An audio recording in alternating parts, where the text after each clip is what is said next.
everybody. Good morning, Pastor. Oh, yeah, let's try that one more time. Good morning, everybody. Good morning. There we go. We want to encourage you to grab your coffee and your donut and come and have a seat. I heard there are a couple of handouts we've run out of, and that's excellent. We will make copies and have them to you by the end of worship. So most of those, leadership plan packet, we're not going line through it today, so you don't need to have that in front of you. So, but you can pick it up. We'll make copies as we go today. So I want to thank all of you for being here. One of the things that we talked about with Jay Johnson, who's the director of Congregational Excellence, is that it's important for leadership to have a conversation with the church and to go back and forth. And so we wanted to start implementing that, even if we don't move to a new leadership structure. So this is one of those moments. And so just to kind of lay out the agenda of where we're going today, we're going to start with a couple thank yous. We're going to talk about our ad council goals. We have some folks presenting our leadership structure that we'd like to propose. We have the Way Forward team talking about the welcome statement, and then we'll answer any SPRC questions. Now, the format, we're going to have 5 to 7 minutes of presentation, and then 10 minutes of question and answer. And then we'll go to the next section. So that's kind of the layout of what we're doing. There are note cards at the back. One reason for a note card is that's part of the leadership structure presentation, but on the back side of that, if you want to write a question that you don't want to say out loud, you can write that question there, and we'll put it in the basket at the back, and we will have kind of a frequently asked questions that will come through, and we'll keep updating as questions arise and as we have answers. So that's kind of the format of where we're going today.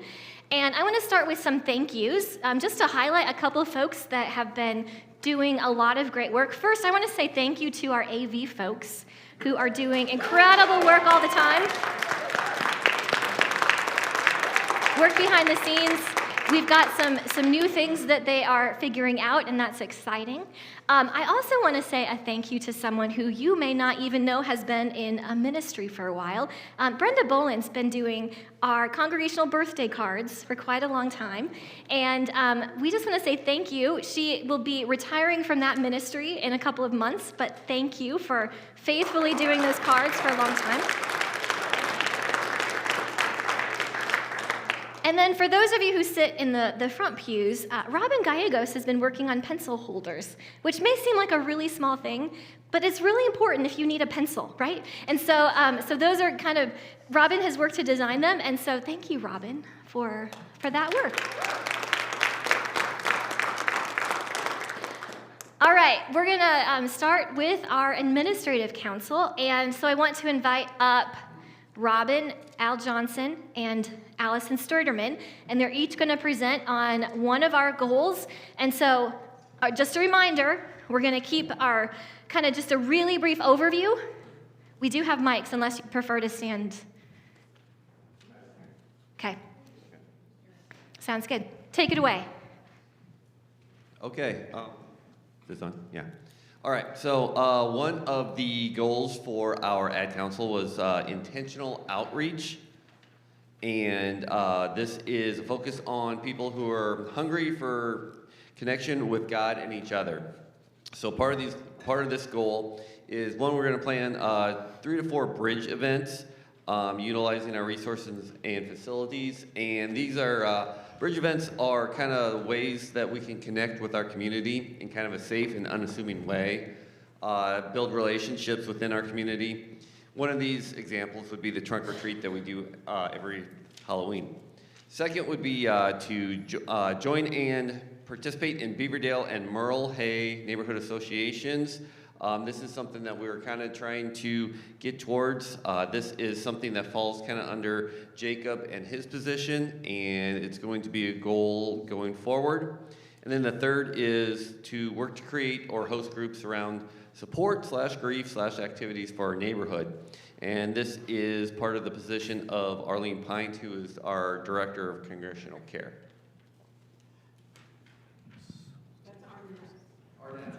Yeah, Arnett. It's Arnett, okay? We're all learning names yet still, so, and I'm sure give her the grace because she's not gonna know all your names either, so name tags are really cool to help her out as well. All right, so my area is to lead with mission. Now, I wanna start here. How many of you have been involved with a mission event of some kind here at Emmanuel? Raise your hand. Okay, how many have donated to missions in addition to that? Okay, how many have been at-home buddies for our mission team? Okay, so as I look out there, the biggest percentage of you have been involved in some way in missions. If you're not involved and you want to be, we certainly can help you get involved in some way or another. Sometimes it's just as much as praying for our mission teams that are out there working or helping bring food in or doing other things. But our focus on missions for our goals this year are to build a partnership with our neighborhood. We're talking about neighborhood VIM, so going out, doing things in our neighborhood that possibly may be needed, and coordinating some of that. Prioritizing and expanding our food ministries, and working to fund 85% of our budget from pledges so that the surplus can go to missions here. So as we do donate to the church, then, if we have enough donations to be 85%, the remainder goes to help with missions here. We have some small mission teams. We have a group that basically puts food in the little food pantry. And they're on a rotational basis, so every day the food pantry gets fed, and people in return get fed here. We have things going on like seafood dinners. You hear about those frequently, the little food pantry, demarked collections. We have a group that goes to Hawthorne Hill with milk and juice collections that go to them weekly, and we may have other opportunities as we go along. We'd like to work to make our budget more sustainable, so everything that we give above and beyond, we can give away to missions. And there's always ways you can help here. Now, on the next screen, this is kind of how that looks. This is our budget that we've designated, or we have the board's approved of $490,632. Total pledges so far, we have $385,516, and that's a budget pledge of 78%. Now that doesn't quite meet our 85%, guys, so that means either we have to give more or reduce the budget. Now our budget is not very, we try to keep that budget under control, very much so. So a lot of our budget goes for staff and apportionments and building. As you can see, the other areas are much smaller on that pledge or on that budget. So we do have to have some things like all those letters you receive in the mail or anything you receive in email has to go out in those office expenses. Keeping the AV team up and going, keeping our electronic footprint out there and keeping our website up, all that is part of those expenses. So as a congregation, our goal is to be at 85%. So think of some little ways you might be able to help with that, whether it's putting another extra $1 or $2 in the offering or maybe helping with something along the way. All right, so our church's third goal for 2023 is engagement. So we are going to focus on re-engaging members and reaching out to new ones. This includes intentionally reconnecting with people we have missed during the pandemic. So part of our reconnecting work belongs to our leadership, but also belongs to all of you.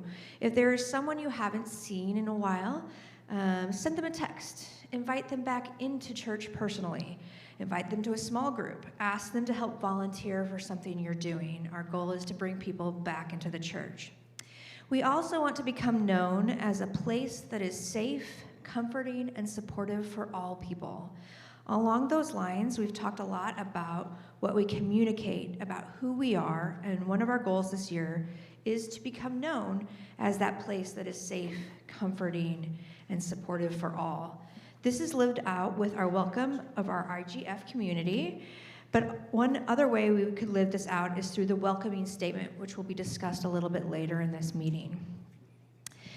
Also part of this is that we are looking to increase participation in worship and small groups by 10%. So we're gonna focus on hospitality and follow-up. So we wanna hold ourselves accountable and have some measures of what that looks like. So through increased hospitality, we're hoping to increase both the small groups and our church, our worship attendance by 10%.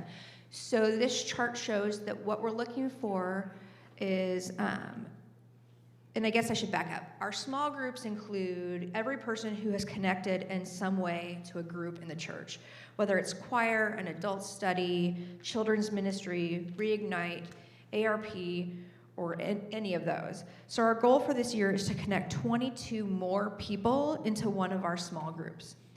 And then when we look at worship, we probably should note that it's never going to be exactly the same as it was pre-COVID.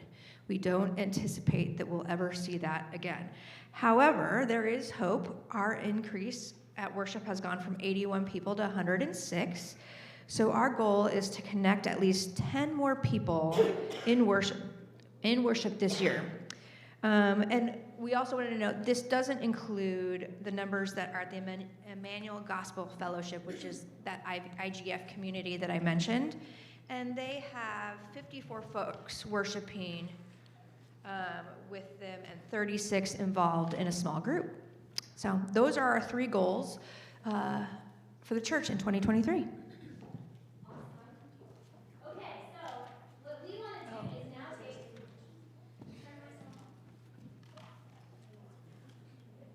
We want to now hear what your questions are. So if you're on Zoom, I have my phone here so I can see what questions you might type in. Do you guys, what questions do you have or what ideas do you have for helping us accomplish these goals? What are some things that you are thinking? And I will bring the mic to you.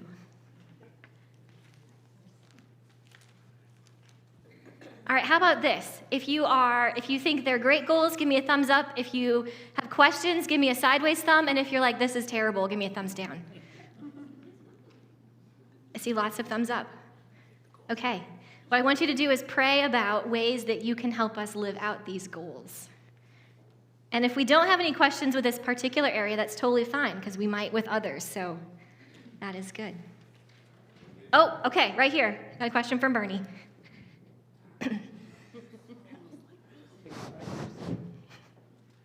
Well, I was reading this book by some televangelist, and he went around from neighborhood to neighborhood and said hi to everybody who had a little card. I just wondered if that's something that this church goes around and knock on doors and let people let them know we're in town. That's a great question. So have we done any like cold calling, knocking on doors, that kind of a thing? We have not recently. We have in the past at different times. And so that could be something if we have a team who would like to get involved with that and go meet our neighbors. That could be one of those. A bridge event is one of those ways that we could do that also to like have something specific to invite some neighbors to. So thanks, Bernie. It's very exciting. Oh, Is it on? yeah. To have percentages, and I think they're all attainable. So good move leadership on that.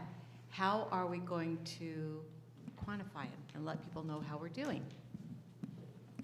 That's a great question. So one of the things, or do you want to take that? Yeah, so I think, well, at least with mine, I think it's fairly easy to quantify because, we take a count at each service. So like determining if we're getting more people involved in worship, at least in person, is easy. If you're watching online, type in a comment, say hi, so we can at least know that you're there and watching. And I think some small groups take attendance, maybe not always, but we're supposed to. So take attendance at your small groups. One of the things that I do to get those numbers is we have a system called Breeze, and we take attendance in there, and so I can just generate a report, and so we can do that more frequently. so we can tell like in 3 months how we're doing.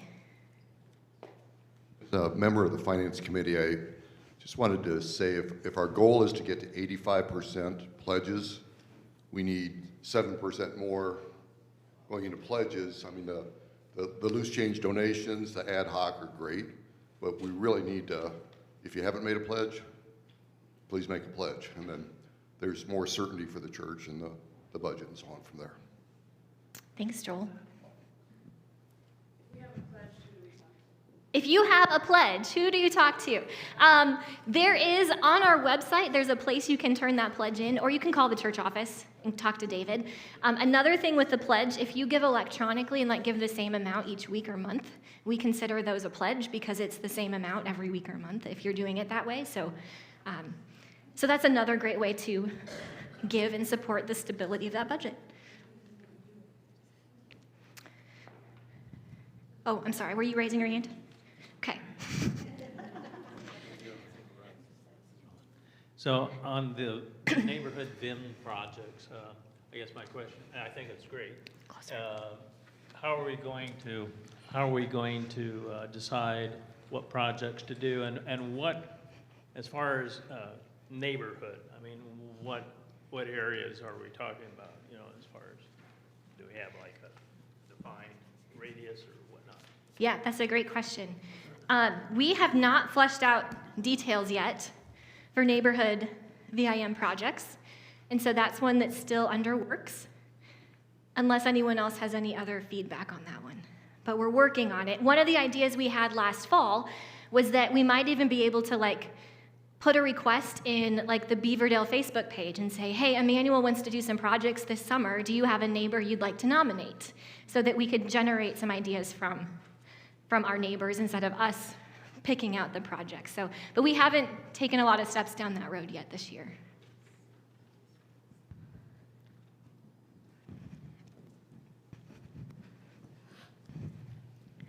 For the calling on people, just cold calling, has some thought been given to some kind of identification so that people will know that we're legitimate and that we're not to be feared? Because, you know, it's an odd world we're in now. Yeah, so that would be one reason why we haven't done a lot of cold calling in the past. And so that wasn't one of the specific goals, but it could be one ways that we do that, because I think we feel uncomfortable just knocking on a door these days, but other people might be comfortable opening that door. So some bridge events might be a way to meet on some less scary territory.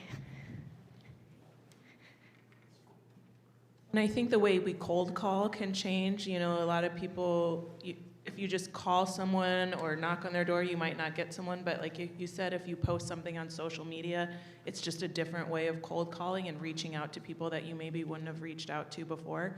So it's the same idea in maybe a less intrusive way or a more safe way, but still getting our name out there.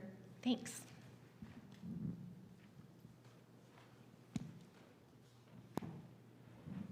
Let's say, oh, go ahead. I just wanted to say we've done door hangers in the past in our neighborhood. That's one way we can kind of reach out to our neighborhood.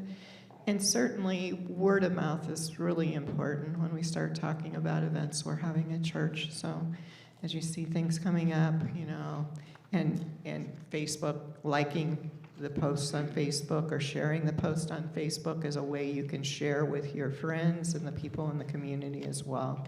So it takes a village here to do this, but maybe not necessarily, you know, not necessarily walking to the houses all the time, but it may mean walking to the houses to put flyers out. So, hey, you know, we've got trunk or treat coming up.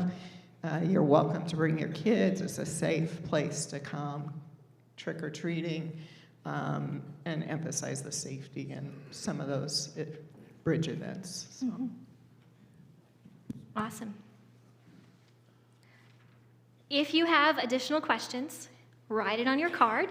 The other thing that was one of the handouts was there's a whole leadership, our current leadership. So maybe you want to have a one-on-one conversation and ask your question in person. You can reach out to any of those Ad Council folks to ask your question. Okay, thank you, Ad Council team. I'm going to bring up our nominations team next. We have been tasked by our administrative council to work on a new leadership structure, and so we want to share about that with you now. And as the pastor's the chair of nominations, but we have an excellent team, Karen and Josh, Yolanda, the Hollingsworths, Jeff. I'm missing somebody. Who am I missing? I'm so sorry if I'm missing your name. Maybe that's all of you. I've got a thumbs up from Jeff. Okay. All right. So just to give you a sense of what our current leadership structure looks like, this is our administrative council. Our current structure has 10 committees. There are 22 people on Ad Council. There are an additional 56 people who make up the staff parish committee, finance, nominations, trustees, memorials, foundations, and the 4 area councils. So that is 78 people who are in some kind of a role at the church. Now, who remembers how many people are in in-person worship attendance? 106. So that means 75% of our people are involved in a leadership role at the church. Now, this kind of structure was designed to maximize the people in leadership, to echo a corporate business structure from the 50s and 60s. It was designed for stability with lots of reports, lots of steps in the process. And so there has been a movement in the last decade or so to update how we do church. And so I just have a question. How many of you serve on a nonprofit board or have recently of some kind? Would you say those boards have gotten bigger or smaller in the last 10 years? Smaller. They've gotten much smaller. So in the same way, I think there's been some wisdom in having a smaller, more nimble board, and that's part of what we want to talk about. So one example of how this works in our church currently was when we were replacing our pews and pew chairs. So the congregation had a need. Ad Council weighed in, sent the proposal to trustees. Trustees talked about it. Finance talked about how to fund it. The trustee gets bids and votes on the best one, present it to Ad Council, which then has to approve the plan. So there's lots of steps in the process. So a simpler process, if we have a leadership council where our administrative folks are all on one team, that leadership council would meet to discuss the need, delegate the work to a work group with the parameters. That work group would bring back the best plan, and we'd approve it. So there's less steps along that process, right? So in this new way, the leadership council has a governance role. They kind of set the parameters for ministry, and then you empower everyone else to do what they need to do. So when you look at this current structure, we have 2 different types of roles on it. First, we have ministry roles, and so those are those big circles at the bottom with our ministry areas. And so our worship teams, our connect groups, our Grow Council, which takes care of adult education, Reignite, and children's ministry, our Grow Serve team, which is our missions ministry.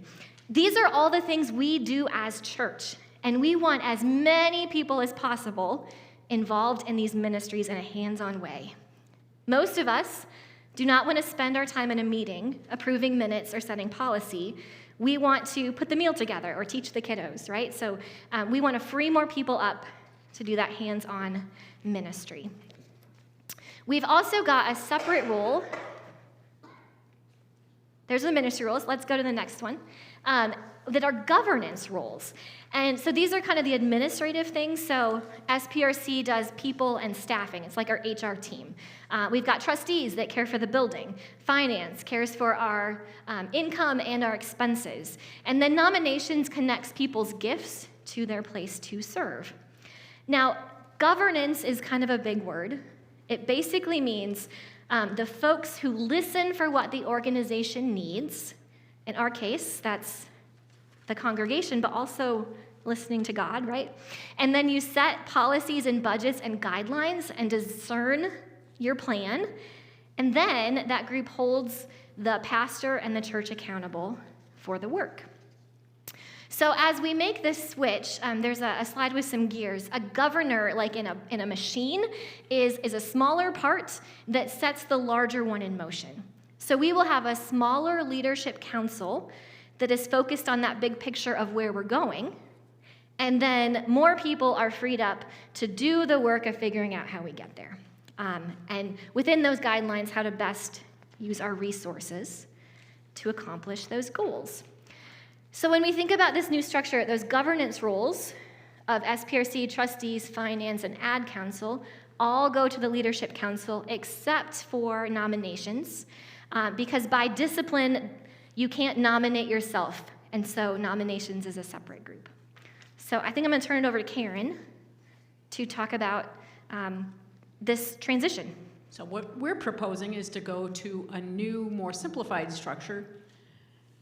This is what we have currently, and we're proposing to go to this. And you see the Leadership Council at the top, and they are accountable, they oversee work in conjunction with the pastor, and then the ministry teams are below that. So if I'd read my script, the new structure includes a leadership council of 9 persons plus the pastor.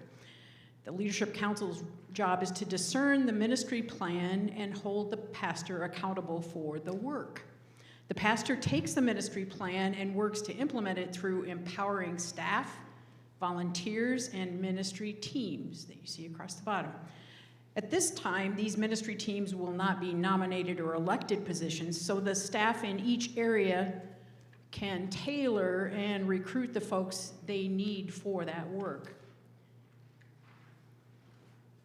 So, for example, if the Leadership Council determined, in determining the ministry plan for the year, which includes that we will create or host groups, for example, around grief and support for the neighborhood, and it would then set the parameters, it set that goal and set the parameters, look at job descriptions to determine which staff member that would fall under, and approve a budget, look at the budget for that ministry.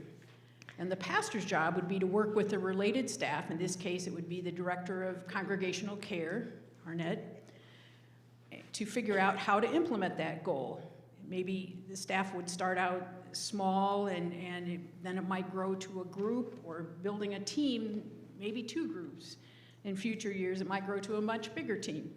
So the ministry is empowered to work within those parameters, and the Leadership Council doesn't need to micromanage the ministry. They set the parameters, they approve the budget, and send it forth to be carried out. But they will check in with the pastor to make sure that we are making progress on the goals that we've set. So, as we said, 9 members plus a pastor. We would have 3 years of rotating classes, which is similar to what we do now in leadership. If we, as a nominations committee, ask you to be on a new position, we generally ask you to serve for 3 years. And as you are already imagining, we'll have some 2- and 1-year terms the first time around to fill all those classes. But anyway, the council elects who will take responsibility for each role. So within that structure, you see a trustee lead and a finance lead and an SPRC lead, as well as the council chair, vice chair, secretary, and so forth. Sorry, I need 5 hands. So, under the new structure, the Leadership Council can also designate folks who will be specialists for the work they have to do. For example, 3 folks might be trustee specialists who would form a work group for a specific topic. And then they could bring others in for their expertise or experience to add to the mix. Ultimately, though, the whole Leadership Council will make a final decision. So the whole Leadership Council acts as trustees, or the whole Leadership Council acts as SPRC in the end, and so forth. Ultimately, the whole Leadership Council makes the final decision. All righty, so what do qualifications look like for these groups? And so everybody can read, so I'll summarize some of these, but attendance at meetings is very important. If you don't show up to Rod Musser's meeting, he will assign things to you, by the way. So next is be faithful to membership, to the membership covenant. Focus on discipleship. Get behind ideas and complete your task. God's will first. The next is be a healthy, functioning leader. Work by consensus, deal with differences openly. Respect confidentiality. Encourage and support fellow leaders and be accountable to one another. All right, so the next slide is I call it basically like an org chart. I think we talked about that earlier. So, and the way I simplified it is that Jesus influences our church, and our church influences the leadership council, and the leadership council influences the pastor, and the pastor oversees the staff and the teams. So that is basically, for all those that grew up in the corporate world, basically an org chart. All right? So what does the timeline look like? And so the timeline's pretty clear. This is pretty cut and dry, but January 29th is today. We talk about all these different ideas. About a month from now, March 5th, everything will be approved. So we have nomination of new leaders. It's about 1 to 2 months after that. Training is 3 to 4 months after that. So there will be inclusive training for all this. And then 5 months is a kickoff.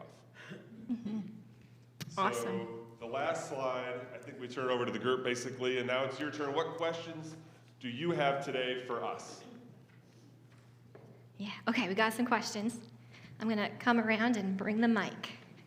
Now, this is something we will approve as a church, so this is a time for lots of questions as we fine-tune it. The fifth circle was facility. Is that basically trustees and the trustees work, or what does facility mean exactly? Do you want me to take that one? Yeah, so we have all these different ministry areas, and so we know the ones that are doing the hands-on work, but the truth is we also have people who are doing hands-on work of like changing light bulbs and that kind of stuff. And so that is not necessarily the task of the leadership council. So we probably will need a facilities team who will care for some of those things. At the same time, this was not on there, but like we might have a stewardship team that cares for the annual pledge drive. And so the leadership council might pull together a group of folks to empower for that task. So we may have other teams. Those are just kind of the ones we envision in operation at the moment. I hope that helps. Maybe a comment also on having served in SPRC in the past. Every now and then it seems like there's a calm and then there's a major storm. So every now and then you might even lose a pastor from time to time. Yeah. Hypothetically. Hypothetically. So all the burden or responsibilities now are going to be with those 9 leadership members then? Is that when, if you're dealing with a personality conflict with staff or something major like that. So mm-hmm. I see the value of this, but it seems like it could be beyond the scope where you're really getting, those 9 leaders involved in a lot of different areas. Do either of you want to address that first? I don't think that's any different than what we have now in that sense. We still, when we have challenges, we have to deal with them in any structure. Oh, otherwise people online can't hear you. Like on the current SPRC, I think over half of us, if 3/4 of us, actually go and sit on ad council in some other capacity as well. So, I mean, you've already got about the group that's leading, also handling SPRC decisions. So, I mean, in all honesty, the issue that we have now is that you have 20% of the people doing 80% of the work. So in our current system, you have people that are on multiple committees, right? And sitting on ad council.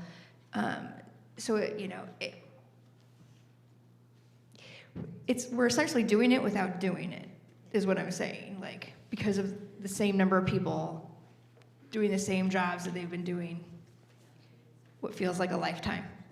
So. I saw a question over here. This is just curiosity. I thought that the structure of the governance was dictated, I guess, by the Book of Disciplines. Has that changed overall? Great question. So there is something in the Book of Discipline. We are following the rules, yes. There's something in the Book of Discipline that's added that gives license for more creative structures. And so this one board model, and in fact, there's like this whole big draft leadership plan that like spells out, and our team's been working to finalize all those details. That is basically the guide that we have, and there's an entire page on authority that has like, according to this paragraph in the Book of Discipline, this is why this person has this authority, and this is why these people can't sit on this group, to care for all of those Book of Discipline requirements. Churches in Iowa have started moving to this structure 10 years ago. So Valley United Methodist Church has done this for like 10 years, is one I know. Windsor moved to this structure in this fall. So it's kind of this trend that people are moving in this direction because we need to be more nimble. And the Book of Discipline gives us the freedom to do that. Just to answer your question a little bit more, I probably learned more about the Book of Discipline being on this committee than I ever really wanted to know. But that being said, if you really look at the Book of Disciplines, there's many checks and balances, which we have followed in making sure that this new structure, no one has a great deal of power. It's delegated to many people. And that way we keep our church the way it is now, in many ways. Maybe not. So I had a great little side comment. Do we all know what the Book of Discipline is? It is a great little book that's updated every 4 years by General Conference. That's kind of like our denomination's plan of organization and all of our rules and the things that we have to follow. Yeah, first, I applaud the team for working on this. I think it's long overdue to relook at our structure to be effective. I like the idea of a leadership team providing strategy and direction, and then a team that implements, and that's really the way I look at it from the leadership down, is one is strategy and direction, one is leadership.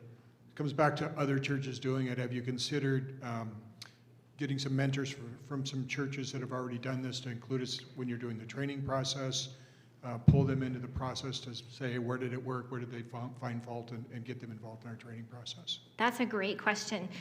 Jay has those resources, and we will have a coach who can help with that training. And then the new pastor will also have a coach to help get them up to speed with the training.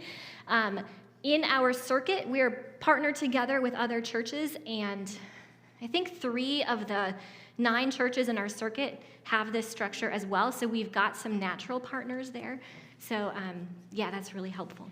We also use the wisdom and insights of at least 2 other churches. We took their draft plans their plans in order to put together with ours, and so we asked questions like, why does this work? Why does this not work? So we had input along the way.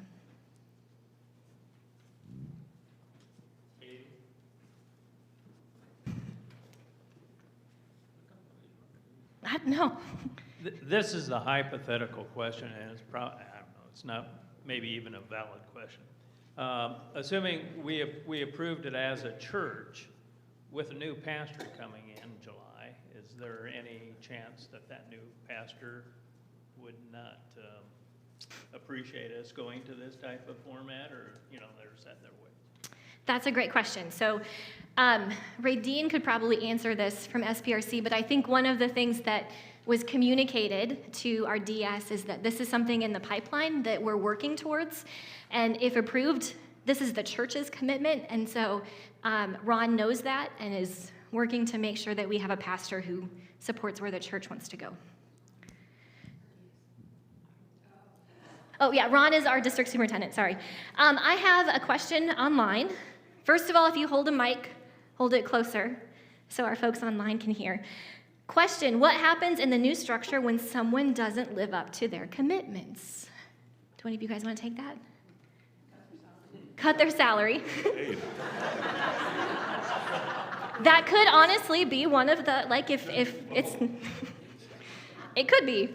So I think that as you look at the organizational structure, there's a lot of accountability built into that. And so we talked about that throughout our meetings as well. And you saw that, it looks, I think we started at the top, if I'm doing this off memory now, but you had Jesus that guides the congregation guides the ad council group, and the ad council guides Pastor Katie, and Pastor Katie oversees the staff and the independent groups. And those checks and balances, one of our covenants is that we hold each other accountable. And so there's going to be some dialogue, and I think I always go by the keep on the court, take it to the source type rule. You know, that as you're, that everybody is influencing everybody else to keep that conversation going. And then from the staff guidelines, Pastor Katie would oversee staff and the consensus there. Yeah, I would say one other thing is that membership or the leadership council will have to sign a covenant. And so one of the things, we have this workbook, I didn't bring it in, but it has like sample agendas. And the first thing on the agenda is the leadership council holds each other accountable. And so if someone's not showing up for worship, the leadership council members say, hey, by the way, you've made this commitment. And so make sure you're at worship next week, right? That we help each other out with that. And that's something we don't really do naturally. Like as churchy as we are, we kind of forget to be church and do business sometimes. And so there are some things along the way that this is implementing, even like this town hall structure. We will have 3 to 4 town halls a year where we will do this and we'll talk about what's going on. And so we'll give an update on how many people are in small groups, right? So that's part of that accountability. And in that sense, each of us has a voice and a responsibility. So if we see that leadership is not taking us in the direction that we committed to, or they laid out for us, it's our responsibility to speak up too. We're a family, right? Mm-hmm.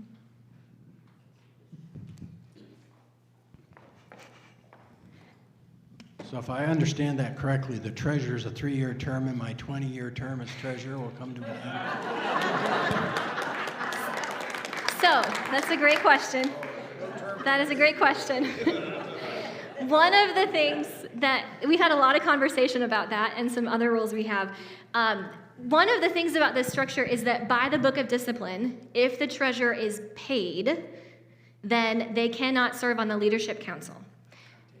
Our treasurer is currently not paid. But one of the things that other folks have said is that not all treasurers, some treasurers are very money oriented and hate having those types of spiritual conversations.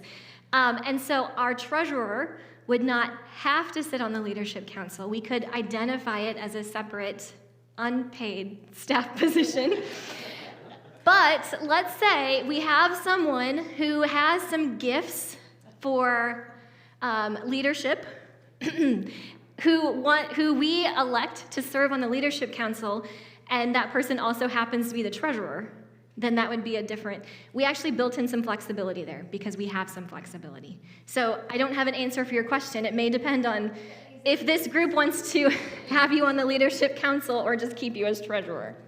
Or if you want to say, I'm done being treasurer, that's also your prerogative. So that's a separate conversation as we think about individuals and gifts. So I think that you brought up another great point too, is that there's some inherent flexibility. And Katie talked to me about that during one of our meetings, and I think that we brought up too, like if it isn't broken, don't fix it, right? But there are some things that needed some changes, and then going forward in the future, that there's some flexibility. And there's also a Rod Musser clause too, that we enacted. It's not a 20-year term, it was life. Yeah, it's life. Life sentence. Joel, I want to make sure we answered your question because I'm not sure. Josh and I were actually comparing notes when you were asking it, my apologies. So I want to make sure we answered your question. You wanted to know how we would react how would we respond in chaos or change or? I'll take a mic.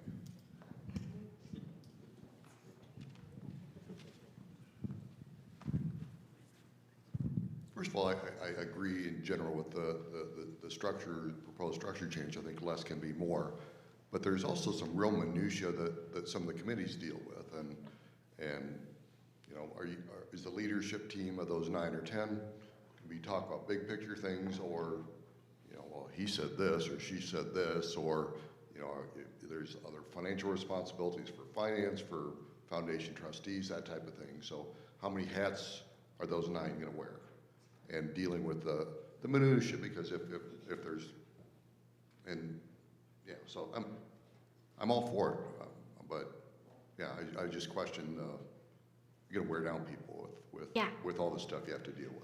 Absolutely. One of the things that is part of the training for this process is that the Leadership Council will work to establish some guiding principles, and that is one of the ways. There are so many like minutia and small things that we have conversations about all the time, and if the Leadership Council sets some guiding principles, That kind of lays out how we're going to function in a new way so that we've answered some questions we don't have to worry about minutia for.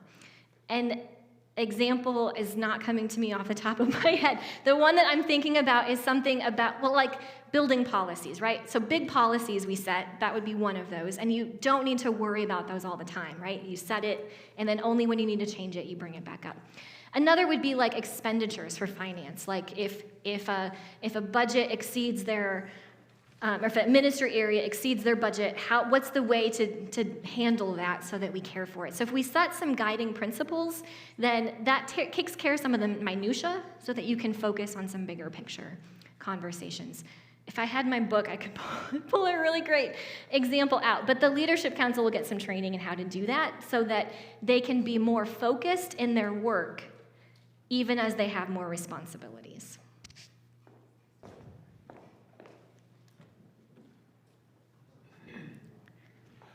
I don't know if this is a serious question or not, but considering that I probably will never be nominated for anything, do your meetings are they on Zoom so that we can sit at home and see what you're talking about? That's a great question. All meetings are open except for when they talk about SPRC things, because that's Book of Discipline.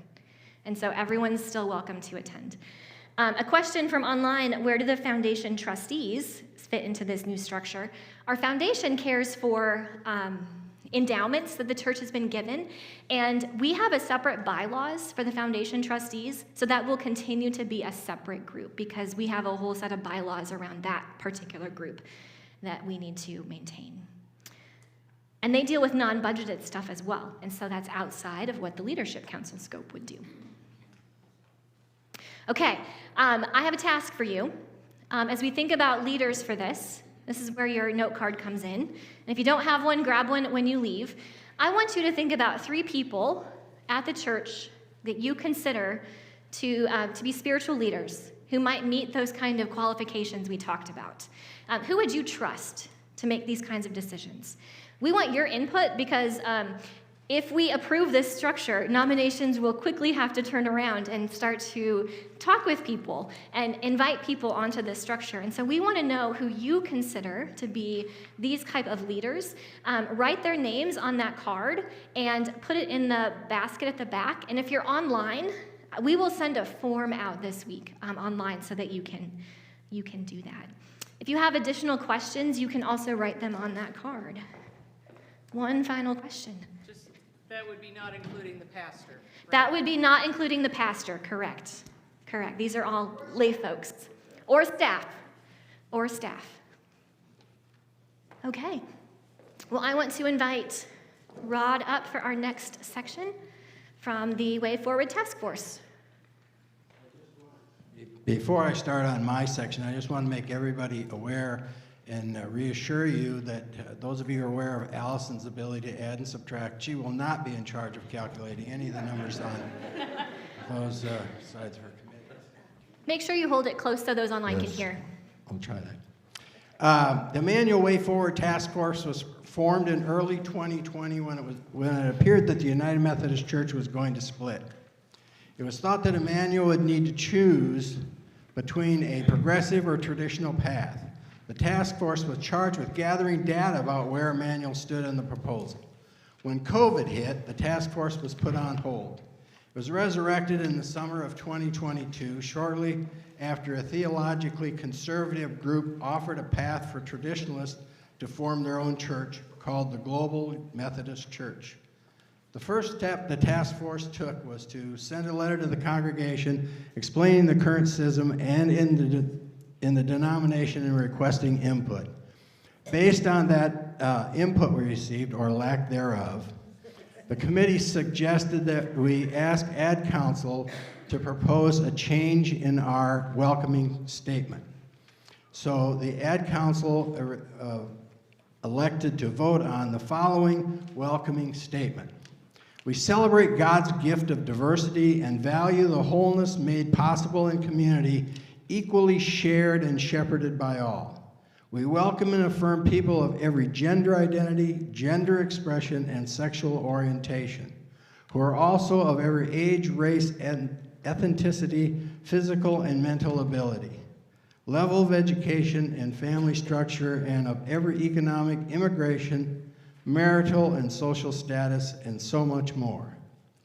We acknowledge that we live in a world of profound social, economic, and political inequities. As followers of Jesus, we commit ourselves to the pursuit of justice and pledge to stand in solidarity with all who are marginalized and oppressed. The church conference to vote on this welcoming statement will be on March 5th after church. You must be present for your vote to count and be a member of the church. In addition to today's informational meetings, the Nehemiah study currently going on may touch on these issues, and Katie will be hosting informational meetings after church for each of the next 3 Sundays. The result of approving this welcoming statement would be Emmanuel would present itself as a progressive church staying in the UMC. The Emmanuel wedding policy would allow same-sex marriage in the church. Emmanuel would allow practicing homosexual as our pastor. We would have to work on ways to make this known to others. If the welcoming statement is not approved, the results would be nothing would change in the short run until a proposed 2024 General Conference meets, and we don't know at this time what they will do.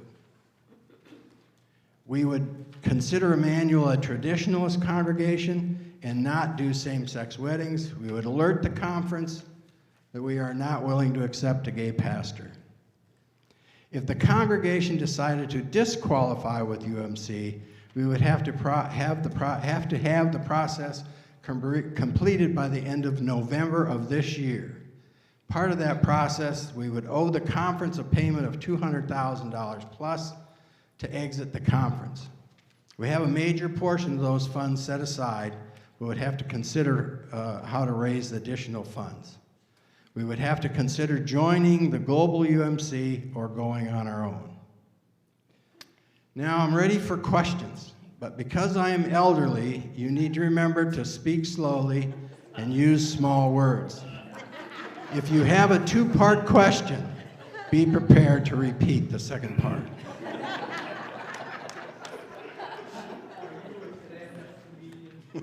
No, just ask my wife. She'll tell you I ain't funny.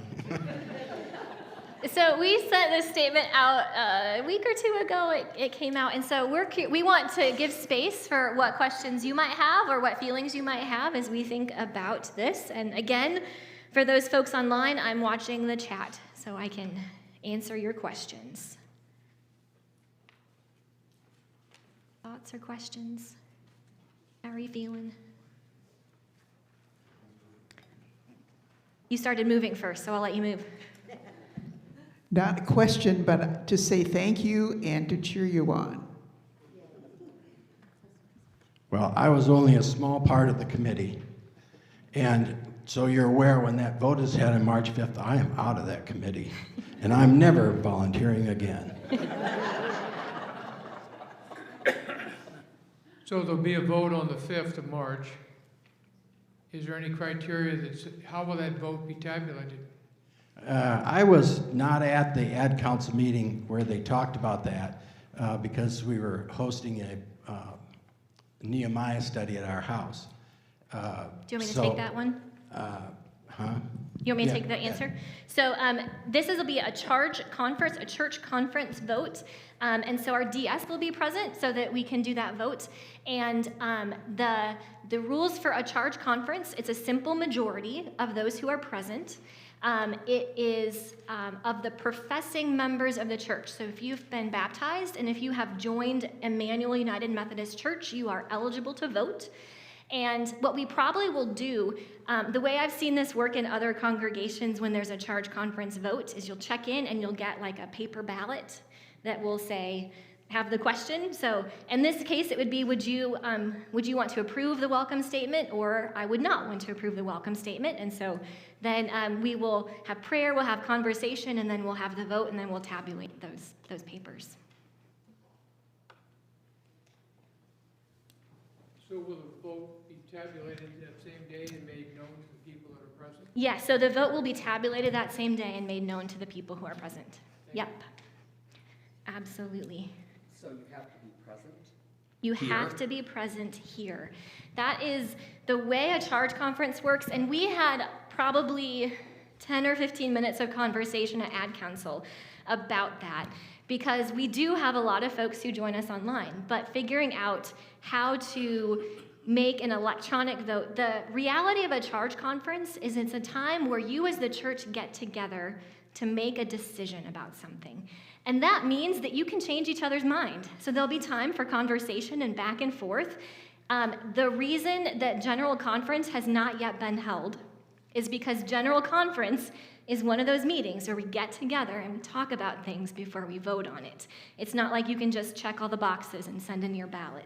And this is that type of conversation where you don't just check a box and send in your ballot, but that we as a church make a decision. Are there any other items on the agenda for that March 5th? Are there other items on the agenda for March 5th? So one of the things that we would like to also do is put the Leadership Council structure on a ballot for that day, so that while we're there having that meeting, we might as well vote on that as well. So that's our current plan based on Ad Council on Monday night, is to have both of those things on the agenda that day. Any other questions, thoughts? Pass it down. Yeah, that's me, sorry. I would just say I really look forward to the discussions over the next month.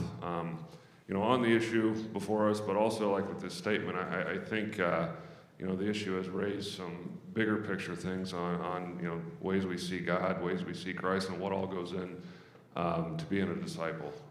So I just really look forward to those discussions with each other. Thanks, Jeff.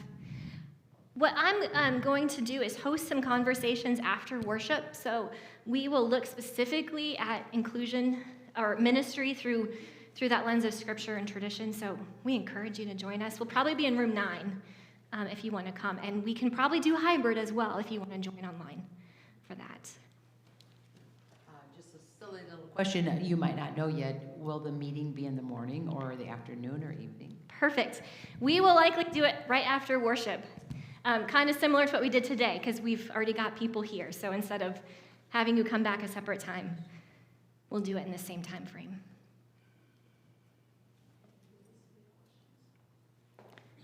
Is there any other way that someone can submit questions as they think about them? Yes. So if you have your note card, that'll be one. We will send out a link. So if you have other questions that you want to submit, and then on our website, we will keep a frequently asked questions going, so that we can do that. I'll go through and we'll take the questions from today and put the answers up on there as well for those who couldn't join us. And we should have a recording of this as well that we can put up there for anyone who couldn't attend today.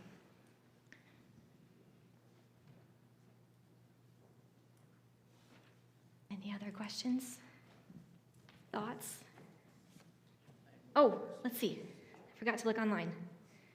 How will the importance of the charge conference be communicated to the entire membership? So one way is right here, doing this, helping you know that.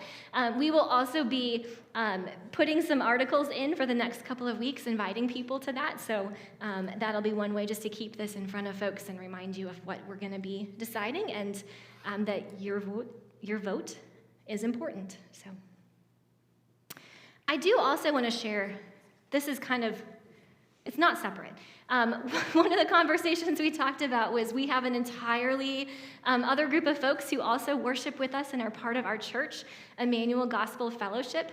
And when we think about the leadership structure and this welcoming statement, I've had some conversations with their leadership.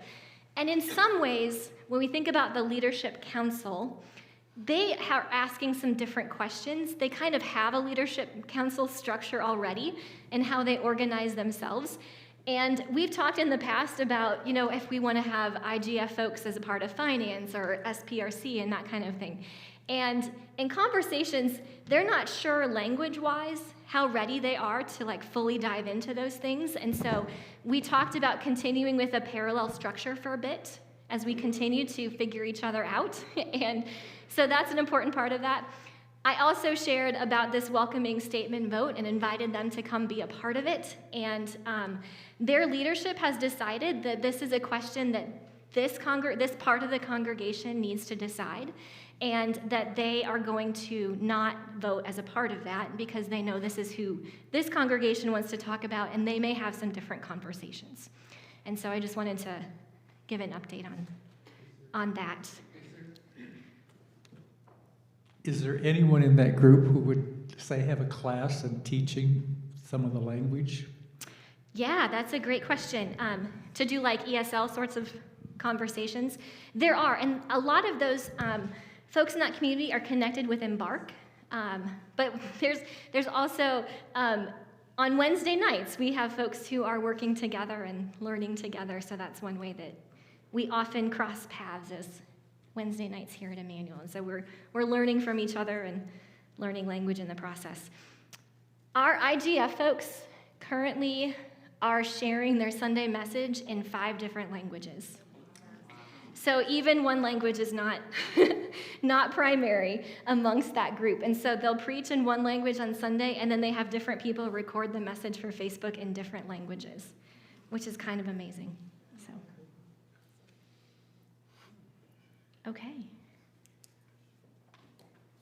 Well, I want to turn to prayer before we are done today. And I want to say thank you. So let's pray. Gracious God, we give you thanks for all of the leaders and all of the volunteers who've given their time to make this kind of conversation possible. And we just pray, oh God, that your Holy Spirit would guide us, that you would be present in our conversations. Help us to continue to ask questions and listen for your leading. We pray that you would be among us, that you would take Emmanuel United Methodist Church and continue rebuilding us and putting us back together into the form that you want us to be. We ask, oh God, that you would keep us all safe as we travel home, that you'd be with all of those who are cold today, and that you would continue to help us serve the people of this community in your name. In Jesus' name we pray. Amen. Amen. Oh, that's a great question. We did not have a formal presentation for SPRC, but if there are any questions for SPRC, we thought this might be a good opportunity to ask them. So do we have any SPRC-related questions as we think about me being appointed to a new place and a new pastor coming?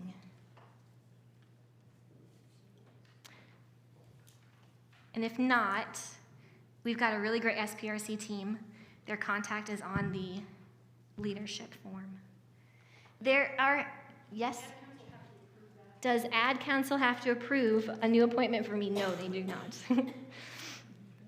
There are copies of that handout as you go. There are copies of the leadership folks that you can reach out to ask questions back there. On Sunday mornings at coffee time and on Wednesday nights at dinner time, we will have some leaders. We're going to have a sign at a table that says, if you have a question, come and talk to us. And so we'll have some leaders there. So those are other opportunities between now and March 5th that you can ask questions, and get answers. Yes. Where do you put your cards? So there is a brown basket at the back that you can put those in as you go. And if you didn't get a card, there are more cards on the blue table at the back. Did I miss any questions online? I did not. Thank you all. It got picked up. Thank you, everybody. Thank you, AV folks.